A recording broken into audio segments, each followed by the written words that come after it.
Breaking చూస్తున్నాం. నిర్మల్ జిల్లా బైంసాపట్నంలో కొంతకాలంగా హిందూ దేవాలయాల్లో వరుస దొంగతనాలు జరుగుతున్నాయి. నాగదేవత ఆలయంలో టైల్స్ ధ్వంసం కావడంతో నేడు బంద్కు పిలుపునిచ్చారు.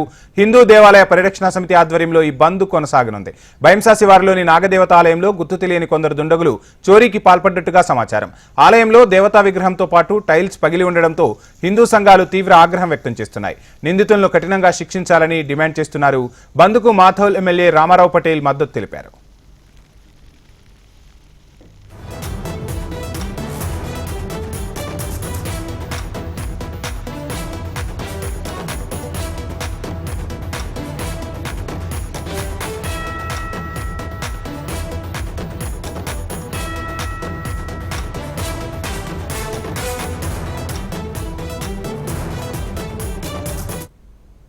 నిర్మల్ జిల్లా బైంసాపట్నంలో కొంతకాలంగా హిందూ దేవాలయాల్లో వరుస దొంగతనాలు జరుగుతున్నాయి. నాగదేవతాలయంలో టైల్స్ ధ్వంసం కావడంతో నేడు బంద్కు పిలుపునిచ్చారు.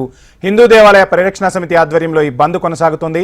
బైంసా శివారులోని నాగదేవతాలయంలో గుర్తు తెలియని కొందరు దుండగులు చోరీకి పాల్పడ్డారు. ఆలయంలో దేవతా విగ్రహంతో పాటు టైల్స్ పగిలి ఉండడంతో హిందూ సంఘాలు తీవ్ర ఆగ్రహం వ్యక్తం చేస్తున్నాయి. నిందితులను కఠినంగా శిక్షించాలని డిమాండ్ చేస్తున్నారు. బంద్కు ముధోల్ ఎమ్మెల్యే రామారావు పటేల్ మద్దతు తెలిపారు.